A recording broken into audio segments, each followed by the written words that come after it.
The Dental Download Podcast is your source for insight into dental school, conversations with dentists, specialists, and leaders in the industry. With new episodes every Monday morning, I'm your host, Haley Schultz. Let's get into this week's episode.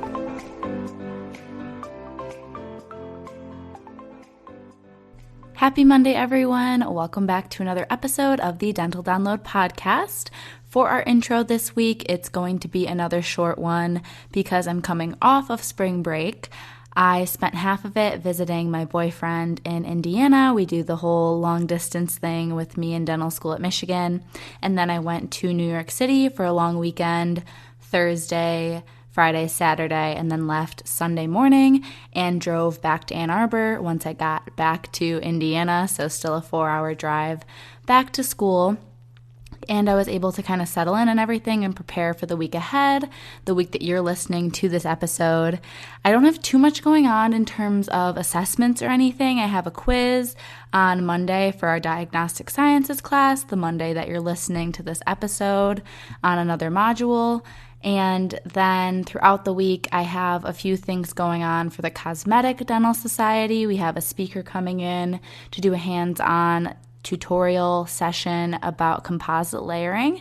And then I have a few meetings with ASDA, with the past president, and with our new executive board team. And then I am picking up my parents from the airport. They live in Florida for the winter, not our Michigan home. So they are flying into town for exciting news. We have a white coat ceremony for my D2 class, which at my school, that's not the norm. Usually you have your white coat ceremony your first year, and we did have a virtual white coat that they offered us in October of our first year. And now that we're D2s, this October, the current D1 class of 2025, had their in-person white coat, more of the traditional normal ceremony. Family and friends were welcome to come and everything. And then after the fact, they then offered to our class to do one in March. Again, the more normal, traditional in-person format. So my parents are flying into town for that. That is on Friday this week, the 11th. And then we're going out to dinner, and then I'll probably just go home for the weekend to my Michigan house with them to spend some time while they're still in town. And after that, I have a few more weeks of March clubs and activities going on, seeing different friends that I haven't seen in a while. Thankfully, no conferences for me this month. There is the ASDA Lobby Day in Washington, D.C., but I am not able to go with my class schedule. We have a practical and another diagnostic sciences assessment that I just don't think I could miss. So that kind of brings us to the end of March, and then after that we have finals for the second and third week of April, and then we have a week break. So things will move pretty swiftly. I'll keep you posted on more detailed information week to week of anything exciting happening, but that was just kind of an overview because I don't have much to talk about for anything that happened this week because I was really just relaxing and then exploring the city, having a great time, and now I'm back ready for another week of classes. This week's episode, if you didn't notice from the title, is with a first-year dental student at Marquette. She also has a mentoring Instagram page for pre-dents, as well as a YouTube channel where she posts vlogs and helpful advice videos, so you can check those out as well after this podcast if you like what she has to say. So with all of that said and done in this week's intro, let's get into the conversation with Kajal.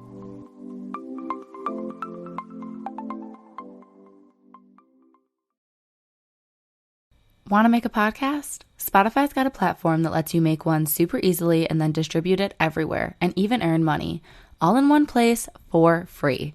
It's called Spotify for Podcasters. Here's how it works. Spotify for Podcasters lets you record and edit podcasts right away from your phone or computer, so no matter what your setup is like, you can start creating today. Then you can distribute your podcast to Spotify, but also everywhere else podcasts are heard. Video podcasts are also available, and you can earn money in a variety of ways, including ads and podcast subscriptions. did I mention it is totally free, no catch? I've been using Spotify for podcasters since the very beginning of my show, and now we're nearing our 200th episode. So I can definitely say it's an easy platform, and I've really loved using it. So be sure to download the Spotify for Podcasters app or go to www.spotify.com/podcasters to get started. The reviews are in for McDonald's hotter, juicier burgers. Let's hear what Hamburglar has to say. Rubble, rubble. What our old friend Hamburglar said is, the patties are juicier. The bun is a thing of beauty. The cheese perfectly melted. Rubble. My burger dreams have come true. You heard him, folks. These are McDonald's best burgers ever. Ba-da-ba-ba-ba. Rubble. Available at most restaurants in this area. Comparison of McDonald's classic burgers to prior burgers.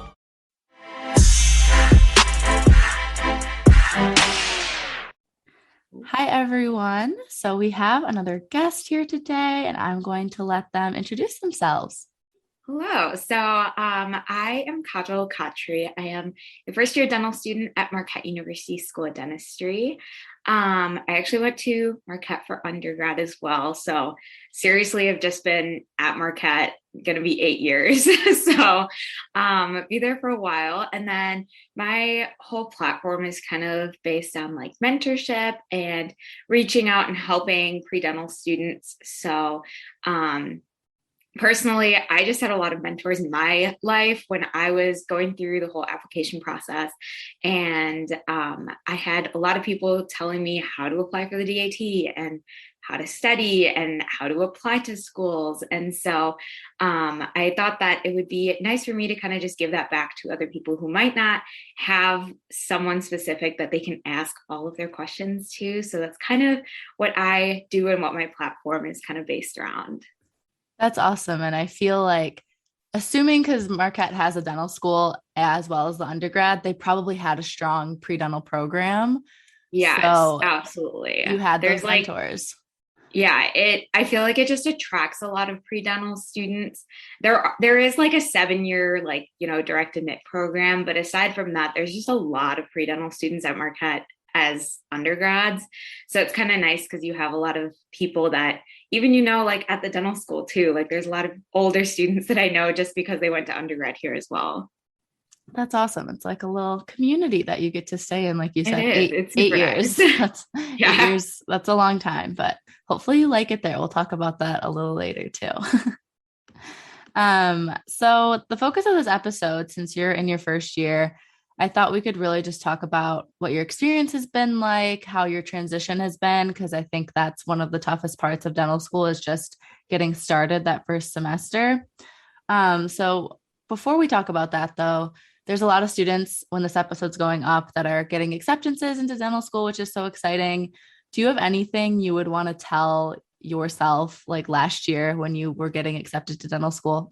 Yeah. So that it's so funny because it seems like so long ago, even though it was just like a year ago for me. I guess like two things. So the first thing that is my own piece of advice. The other piece of advice is something that someone else told me. But my own piece of advice is just trust your gut. If you're like fortunate enough to be able to be choosing between schools right now, or even like if you have gotten into one school or none at all, like just trust your gut, because most likely, like where you're meant to be. And even if you like want something else or something like that, like, I don't know, personally for me, at least, I guess as I said, I'm going to be at Marquette for 8 years. I did not want to be at Marquette for 8 years when applying. I hate the cold weather. I like grew up around Milwaukee. I was like ready to leave. And I applied to schools such that I could be in a warm spot and I could leave Wisconsin. And when I had my interview at Marquette, I seriously just felt a sense of home, this like whole sense of community. I totally knew that that's where I needed to be, but I like didn't want it, if that makes sense. So I kind of had to like come to terms with that and be like, yeah, that's actually like where I'm meant to be. And like, it's where I want to be. So just trust your gut, because you usually know like where you're supposed to be. My my other piece of advice is something that someone else told me actually as a pre-dent. It was a dental student actually that told me this. They kind of just said, they were like, think about your support system. And I mean, dental school is hard. We all know that. It's really hard. And having your support system really close is sometimes really nice too. So as I said, I grew up around here. So my family is really close by. My sister is actually an undergrad at Marquette. So I have my support system really close. As I said, I also know a lot of people at Marquette. So I think that really, really helped with my transition as well. And I think was really helpful going from undergrad to dental school as well. Yeah, I relate to that too, because I stayed in the same state for dental school as where I Yeah. grew up, where I went to undergrad, where my parents are and everything. And even though it's a bit of a drive, it's still nice. Like just it's comforting knowing that you have them there, you have family, friends, all of that. Yeah, exactly. It's nice knowing and like having that peace of mind in the back of your head. hmm And I'm sure some people are more apt to moving across the country and would be totally Yeah, fine. But for other people, it would be more of a struggle. And that's like you said, trust your gut, like you know yourself, you know what you can exactly. handle. Like Yeah. knowing yourself and then also knowing where your support system is and how you're going to have access to that as well. hmm So, did you do anything before dental school started that made that first semester any easier? So I know this sounds like a dumb answer, but no, not really.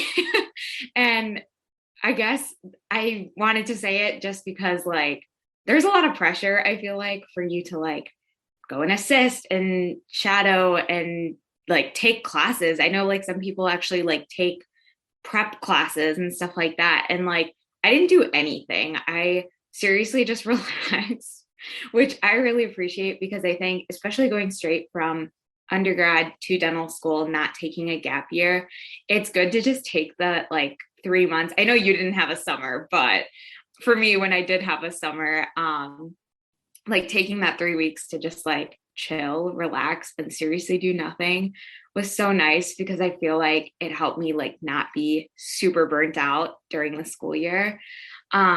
So yeah, I didn't do anything and don't feel the pressure that you need to do anything either. Yeah, I agree with that. That's what I always tell people. I was just curious if you had anything to add, but Yeah, no. yeah, especially like you said, us coming right from undergrad, like you need that break. Like, don't try to fill it with more learning. Exactly. And it's like you're going to learn everything you need to know in dental school. Like learning it before is not going to make a huge difference. I mean, it can, but it didn't make a huge difference for me. Yeah. And I guess also like COVID was a thing, so I couldn't really do anything if I wanted to, but Yeah, for sure. So, can you tell the listeners a little bit more about Marquette's Dental School and your experience this first semester that you had? yeah. So, as we kind of said, I've transitioned kind of last semester from undergrad to dental school. And I guess I've just learned a lot. And I think that's something that was kind of a shock from undergrad to dental school. It's like you learn so much more in a day now than you did in undergrad. And I feel like it definitely takes a toll. Like I feel tired way, way easier because I'm learning so much. And I think about now compared to like, I don't know, even like 2 months ago, I know so much more now than I did, which is crazy. And that's not really something that I felt in undergrad because I guess I find more value in the stuff I'm learning right now. So I think that's something that kind of stood out to me in my transition. In terms of like what I've learned. So there's definitely a mindset shift between undergrad and dental school, which I'm sure a lot of dental students can relate to. In undergrad, you need to get A's and you want to do the best you can and you're trying really hard and you're studying really hard. Not that I don't try hard now, but there's simply like so much that you need to learn and there's so much on your plate that you can't be 100% prepared for every single exam you take. And that's okay, but it's something that you really have to come to terms with. And I'm sure a lot of dental students can relate to that, is like, you're so used to being so prepared. And in dental school, you like can't. I honestly don't think it's possible to be like 110% sure right before you go into an exam. So that, yeah, I'm sure you can relate. Yes, exactly. So that's something that is definitely different and something very new, especially like, you're just taking so many classes, like you don't have time to do it. So that's something that was very interesting to adjust to. I think the other thing also that I learned was just like how important it is to build relationships with your classmates and with your faculty. I mean, the faculty that are in, at least for me, the faculty that are in the sim lab are also the faculty that are in the clinic. So they're teaching you through and through throughout your 4 years. So building relationships with them in sim lab is really nice because you're going to see them, 3 years from now, 3.5 years from now, in the clinic, and they're going to be helping you with actual patients. So it's kind of a cool experience having them see you like from day one to your last day.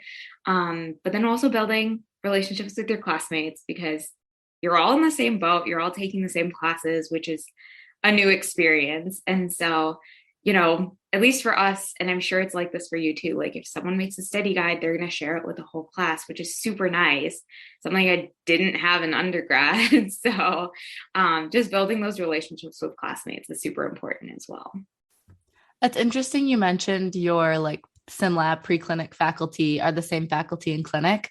Is it like your first year and then they keep following you, or is that just like full time? They're always in both places. They're always in both places. So okay, nice.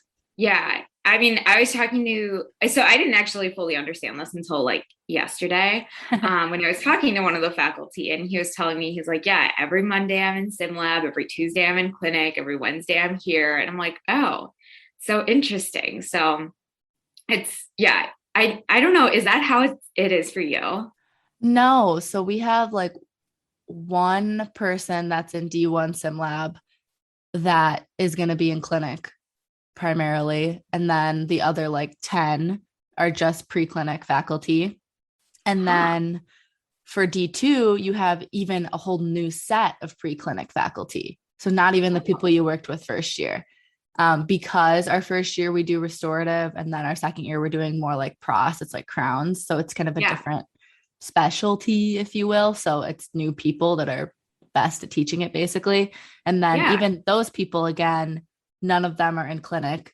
And then in clinic, you don't really interact with them unless you're assisting, which we do a lot of at my school, which is great. But that's really the only way you meet the faculty is when you're actually up in the clinic. Like you don't interact with them with like classes as much and like pre-clinic things. Interesting. Yeah. I think it's like half and half for us. Like it's like most of the faculty is in sim lab and clinic. Obviously there are some that are just in sim lab and there's some that are just in clinic, but that's an interesting thing that I guess I've never paid attention to. Yeah, it's probably because I think some people join on as just like retired dentists wanting to give back, so they don't come to the school as often and they're like a little more low key. But then there's people that are actual like paid faculty, and those people, it makes sense that they would be in all the places working all week and everything. Yeah, and I know like some faculty even have practices outside of teaching, which is crazy and like amazing for them that they can handle both. But it's kind of cool. So like learning about the faculty and learning about their practice and where they practice, especially being from around this area, like I usually know where their practice is. That's so true. There's some people at my school that have gotten like job opportunities at the practices that the dentists like run even. So another good reason to make connections with your faculty. It just pays to talk to faculty. Yes, exactly. So before we wrap up here, I have quite a few more questions just about your experience in dental school and how Marquette's dental school is structured in general. Could you talk, I guess, since we're on topic of clinical, can you kind of walk us through the flow of like preclinical and clinical training at your school? Yeah. So that's something that definitely attracted me to Marquette, of them giving us that early clinical experience. So your first semester of D1, you're basically mainly assisting, but that kind of looks different depending. You can assist in your normal clinic, in pediatrics, in perio. There's a lot of things that you can assist in and you just get assigned to them. There's also like external off-campus clinics that you'll assist in. And then last semester, I also had the opportunity to do radiographs. So I did a full FMX on 2 patients, basically by myself. So that was really intimidating, but good experience as well. And then when you really start having your own patients is your D1 summer. It's when you start doing prophies on patients. And then you kind of continue that through D2, and then D3 and D4 is when you're mainly in clinic like 24/7. So that's kind of how you usually are in sim lab most of the time, your D1 and D2 year, with a little bit of clinical work, and then it kind of shifts your D3 and D4 year. How often, I'm sure it's probably a little different with COVID too. It's probably like thrown things off a tiny bit, but so you said you would start prophies this summer. So after this semester, how often do you actually get patients? Like 1 a week maybe, or is it pretty frequent? That's a great question that I don't know. Yeah, I get that. You'll find out when you get there. Yeah, I mean, I've seen the schedule for this summer, or at least what the D2s had last year. I don't remember exactly, but yeah, I'm not actually sure on that one. Totally fine. I was just curious because we were supposed to start doing prophies last semester, I think, but we still haven't because they don't have the space for us to do it because our school is like under renovation plus COVID. It's fine. I honestly am not confident in prophies right now. For everyone listening, I will get there, but I don't miss it is what I'm saying. Prophies are they're honestly hard. I feel like that dental hygiene is harder than what we do, which is probably not accurate. They're probably both hard in their own ways, but I don't know why. I think the hand scalers they can be confusing figuring out the working ends and everything. And we haven't kept up with it. Like we had some labs for it at the end of our first year. So it's already been 2 semesters and we haven't done anything. So of course I feel less confident. Yeah, no, I guess it makes sense if you were supposed to start last semester, then it would have made sense. But I get what you're saying is that it is also really intimidating because I know for us, I don't know, I guess when you come into dental school, you think, oh, prophies are going to be the easiest part. And I know our hygiene faculty gets so annoyed when you say just a prophy, because it's not just a prophy. It is a lot of hard work. Yeah, it is.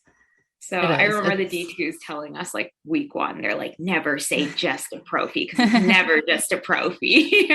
Yeah, but honestly, it's hard. It's taxing on your body and it's tough. But again, I still haven't even really done a prophy on a real patient. We've done them on each other, but dental students have pretty good teeth. They don't have much for you to work on. So it wasn't, I think, as apparent as when I work on someone with a ton of calculus, I'll be like, oh, this is what it's supposed to feel like. So I'm sure it'll be fine. And we do. Oh, go ahead. Oh, sorry, go ahead. I was going to say, we do what's called an OSCE, which is basically a exam, a clinical exam to make sure you're ready to start clinic at the end of the semester. So that will include all that kind of stuff. And I think that'll make all of us a little more confident because we have to show that we can do everything we're going to do on patients. So I think that'll help. It'll probably be a little scary, but at least I'll be like, oh, okay, I passed that. They think I'm ready. I must be ready. Do they prep you for that? Especially if you're not going to have the opportunity to do a prophy before then? I think we're going to have one more session where we work on each other. And you can check out the perio cassette to practice on your type it on too. So it's not terrible. Okay, that's good. That would make me a little more confident in it. Yeah, exactly. So you mentioned that clinical exposure was one of the things that attracted you to Marquette. What other things did you like about Marquette's dental school? I know you said it felt like home too, but is there anything else that you could tell listeners? So I guess when I was choosing between schools around this time last year, honestly, the first thing that just drew me to it is like, it's the cheapest school that I got into. And dental school is expensive no matter where you go, but if I could save $200,000, I was going to do it. So especially being an in-state student at Marquette, it is a little bit cheaper for me too. So that was like one of the main things that I was like, all right, like whatever I can get at another school that might be extra that I might not be getting at Marquette, I can definitely like learn on my own time and like figure that out in the future. And then, yeah, just a sense of home. And I really saw this huge just community where everyone really wanted to help each other. I know that I don't thrive in an environment where people are super cutthroat and they're trying to have competition with your classmates. Like that just doesn't work for me. I'd rather be in a community where we're all helping each other and like, I don't know, we're all going to have the same 3 letters after our name in the end. So I would rather be in an environment where we're all helping each other get to that end goal rather than tearing each other down. So that's something that I really saw at Marquette is just like a big community where, you know, students are talking to faculty, students are talking to other students. So those are like the 2 main things that just like really, really drew me in. Yeah, I feel like as I have an outsider perspective, of course, I really liked Marquette. I applied there. I did some pre-dental days and things because I'm drivable to Wisconsin from where I am. And although I didn't even get accepted there, but I was really excited to apply. And I totally saw what you saw. I was like, everyone here is so happy. They're all like so supportive. Like of all the schools I applied to, I think it was like 13. I would definitely say it was like the top 2 or 3 for like just environment. Like it seemed like everyone was just like actually enjoying themselves as much as they could, considering it was dental school still. Exactly. And I mean, I remember during like the Q&A session during the interview, of course it was different for me because I had like virtual interviews, but even like through virtual interviews, I remember there were 3 students that were sitting and just like answering questions from the Zoom chat. One of them was actually Josie, who has an Instagram as well. And I remember the 3 of them were just like laughing the whole time and like had the biggest smiles on their faces. And I was like, wow, they like don't look like they're dying and like they don't look like they hate their life. Like they look like they're actually friends. And they were actually all from like different classes as well. So I just thought it was cool that like, okay, they're from different classes, they're in dental school and they're still friends and they're smiling and like they're having fun, which was different. I didn't see that at other dental schools. 2 quick questions I thought of while you were talking. What's your class size? Our class size is 100 people. Okay, that's like perfect. Yeah. Yeah, like not too big, not too small. Yeah, ours is right around there too. We have 108, but then this semester, so my D2 winter, we get about 20 students that are internationally trained dentists already. And they join our class. They do 1 semester of like pre-clinic book work, and then they go into clinic with us and do the next 2 years to graduate as like being able to practice in the US. But so now we have like 130, I think. But so similar to your size, I would say for like our first 2 years, at least. I think that's the perfect amount. I know some schools have as low as like 30. Some schools have like 200. Yeah, which to me is too much, but I like around 100. It's nice. Like I still know everybody, but it's not like way too small where you're seeing the same people every day. Yeah, I totally agree. And then the other thing I thought of, do you come into dental school? Like, do they give you like a mentor in the class ahead of you or anything? Yeah. So I guess you get like a few mentors when you start. So you share your sim lab bench with another D2. So like, you know, you get a few drawers, they get a few drawers. They call that your D2 buddy. So I have a D2 buddy who at the beginning of the year, the class president kind of just like sends out an email and they're like, all right, it's D2 buddy day. Like you come in and you meet your D2 buddy and you just chat and they share their tips and tricks with you.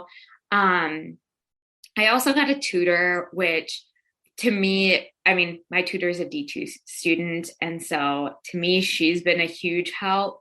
I text her all the time. And so she's kind of a mentor in a sense as well. And then there's also a mentor program through, I believe, the Wisconsin Dental Association. So that's where you get paired with a dentist, like somewhere. I guess it could be in the Wisconsin area. It could be like, or I guess it's all in Wisconsin, but it could be in the Milwaukee area or like wherever in Wisconsin. And they kind of ask you like, are you interested in specializing? Are you interested in owning your own practice? They ask you all these questions and kind of pair you up with someone. So I have a mentor there as well. So a lot of people that I can talk to. That's awesome. You're the only dental school in Wisconsin, right? Yes, we are. So we get that's like nice. all the attention. That is nice.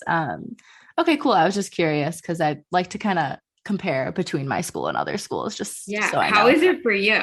Yeah, similar. The MDA does have that like mentorship program with like the dentists in Michigan, but it's not like you have to seek it out. Like I don't think probably half my class even knows that it's a thing, but like you can look it up and get a mentor through that.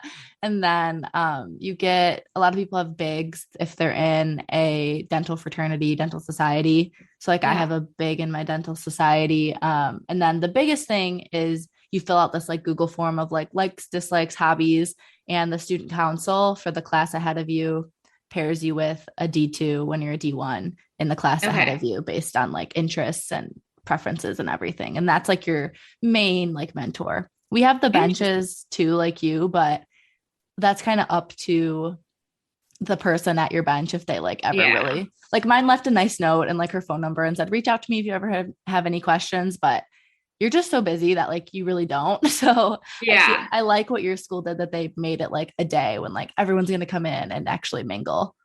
Yeah, it's super nice. It's interesting that your like MDA mentorship is so different because ours is like crazy involved. Like we have a mentor dinner that we had. It was like a super fancy dinner last semester. And like we're going to a basketball game in 2 weeks. They do CE events. So like they have so many things that like I don't even go to everything because like there's too much. Yeah, the MDA is involved with us a lot in a lot of different ways, like more I would say like educationally, and they bring in like panels or they host us at like restaurants and this stuff, but not distinct pairing us with dentists. But I mean they do a lot, which I do appreciate. And most of of course. Most of it's only through ASDA though. So if you're not an ASDA, you really don't get those resources, which is also kind of interesting. Okay. That's another thing about Marquette is that our dean basically finds ASDA to be so important that he includes the dues into tuition. So every student at Marquette is in ASDA, which I didn't realize is different at every school, that some schools you actually have to join. We're like automatically enrolled. Like we don't even have a choice, which is really nice. Yeah, I think that's great because it is such an amazing organization. I've had the opportunity to be involved with it a lot now as I'm progressing through school. So I hope everyone joins ASDA, even if their school doesn't auto enroll, because I think it's a great opportunity. Yeah, it definitely is. And I haven't gotten super involved yet, but like I hope to. We just haven't had the opportunity yet. Yeah, for sure. Do you have any other student orgs that you're involved in, or were you really just focusing on like transitioning in general with classes? So I was mainly focusing on transitioning, which is very different for me because in undergrad I was like ridiculously involved. There are some dental fraternities. There are some other like just orgs in general. I honestly haven't gotten super involved. I am in like the Hispanic Dental Association, which just does like a lot of service in the community, which is super nice, and kind of just like connecting with the Milwaukee community outside of just clinic. So I am in that, but aside from that, I haven't gotten super involved yet. I was just kind of focusing on my transition and then hoping to get more involved starting like this semester and next semester. Yeah, there's literally nothing wrong with that. I was just curious. Yeah. And on that topic, I guess, of like making sure that you're good, like mentally and physically, can you talk about some of the things you do to take care of yourself from week to week? Yeah, absolutely. So that was something that's very different again from undergrad. I feel like in undergrad, I kind of just had time and I was able to do little things all the time. And now it's very like, I actually have to dedicate a day where I'm like, all right, I'm not going to do anything. So it's usually a Friday or Saturday night where I'll choose and I'll be like, all right, I'm not going to do anything tonight. Like, I just need to like take a break. And usually like I'll just go out to dinner or grab a drink from a brewery with friends, have a board game night, like something like that, where I'm just not focusing on school. I think it just helps. Like, I remember there was 1 week last semester that I didn't do this and I felt so burnt out the next week. It was awful. So I think just taking that time at least once a week to just like chill and do nothing is really important. And then I also, even though this has to do with studying, I think it just helps me take care of myself. Usually every Sunday I'll go to a coffee shop and study. I think it just like creates a very enjoyable environment for me to study. And I am someone, thankfully, that can actually get stuff done in a coffee shop. I know a lot of people can't. But yeah, every single Sunday I am always at a coffee shop studying because it just helps me like set the mood for the week and kind of restart for the week. That's great that you found a few things that keep your weeks like flowing nicely and let you kind of reset. I agree. That's so important. If you miss that day of like taking time for yourself or with friends, you just, everything's thrown off for like weeks and weeks to come. So it's really important to take a break.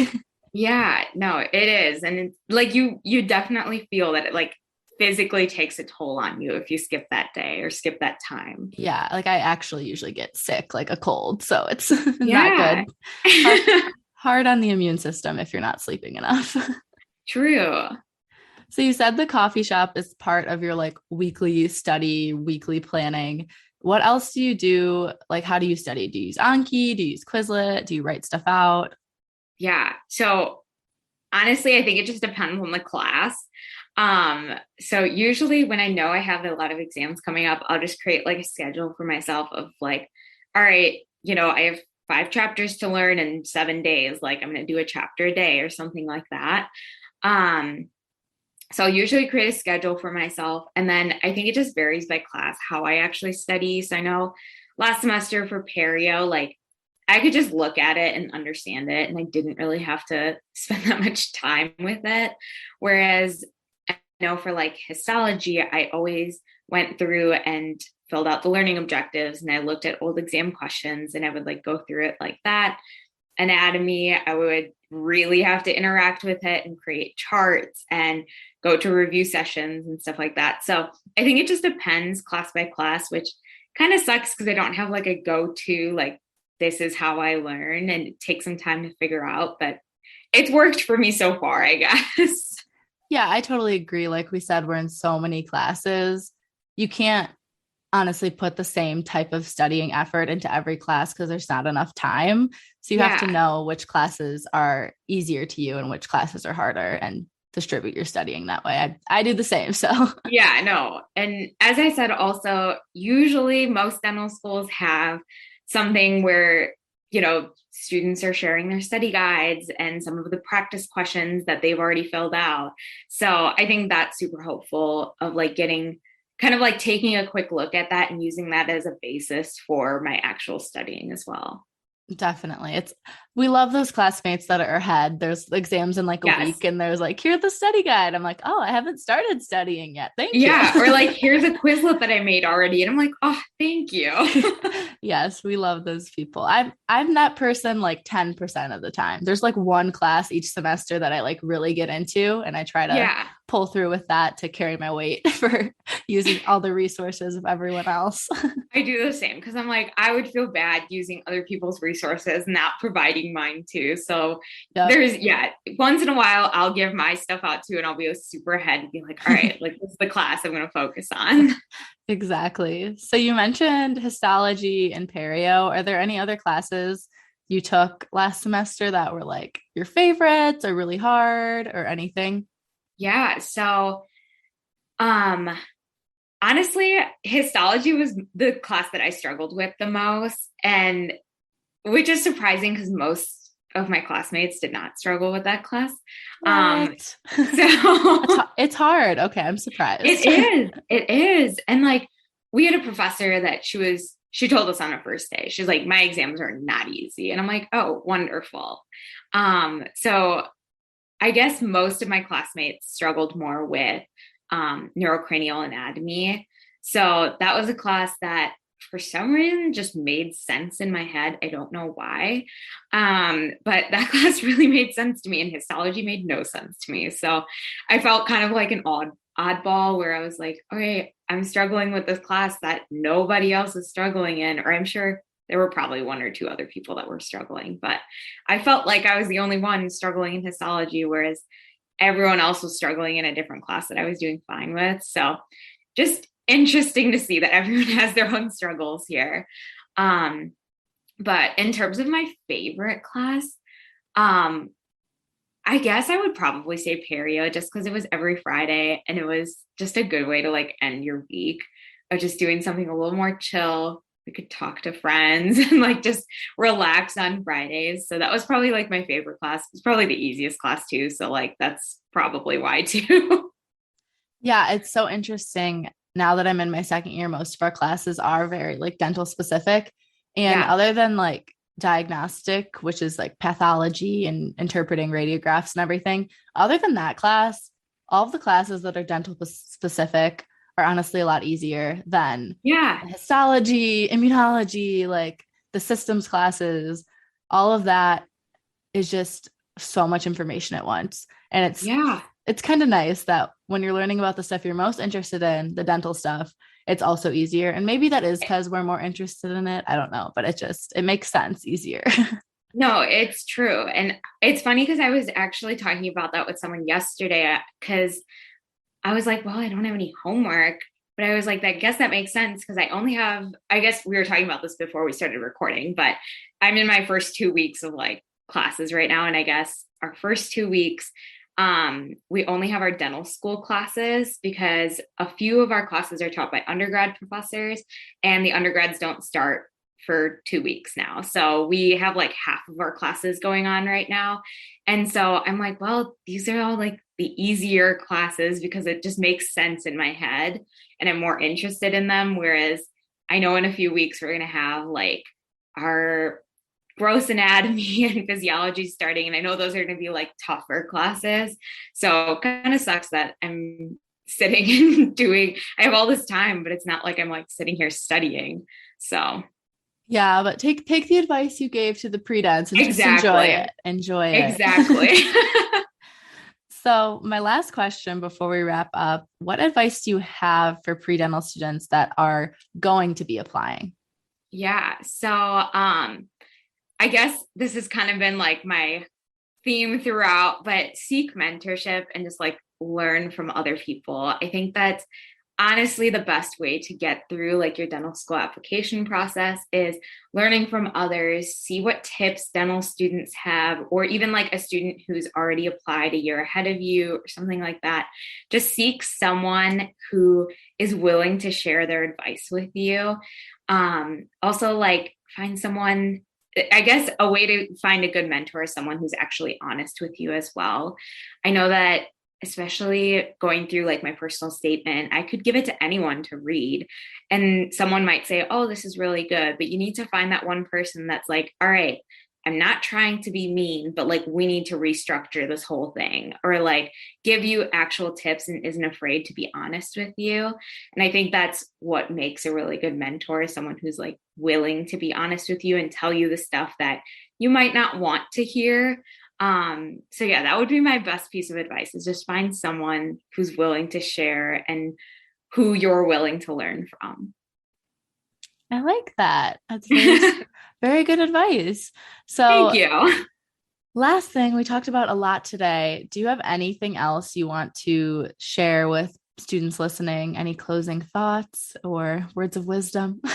Yeah, I mean, this is usually like, aside from what I just said, the other advice that I literally always give to pre-dental students, whether you're like about to apply or whether you're still in high school and like applying to colleges or whatever it might be, just be confident in who you are. There is always, always, always going to be someone who you know who's doing something different from you, but that doesn't mean they're doing more than you are. my example is always, I never did research in undergrad, and I felt like everybody who was pre-dental was doing research. And I was like, oh my gosh, I should be doing that. But I also knew that I was focusing a lot of my time, probably more than those other students, going and volunteering and gaining experience. So that was something that I had to learn, just to be confident in myself, because it'll all work out in the end. And just because someone's doing something different doesn't mean they're doing more than you. So that is my other piece of advice. And what is the best way for people to follow you on YouTube and on Instagram if they have questions or just want to see what you're up to? Yeah. So my DMs are seriously always open. Feel free to reach out to me. So my Instagram is doing.dental. Oh my gosh. Wow. I really messed that up. My Instagram is doing.dental.school. And then my YouTube is also doing dental school. Awesome. Well, thank you so much for your time today. Of course. And now, another episode of Dr. Harry Balzac, Underwear Therapist. Doc, I'm sweating the small stuff. I can't sit still. I feel like I'm in such a pinch. Well, this sounds like a clear case of scrotus tutitis. To put it simply, you need to upgrade your underwear to Tommy John. You can get 20% off your first order right now at TommyJohn.com/Spotify. Now can we talk about my... Oh, I'm sorry, our time is up. But remember, 20% off your first order at TommyJohn.com/Spotify. See site for details.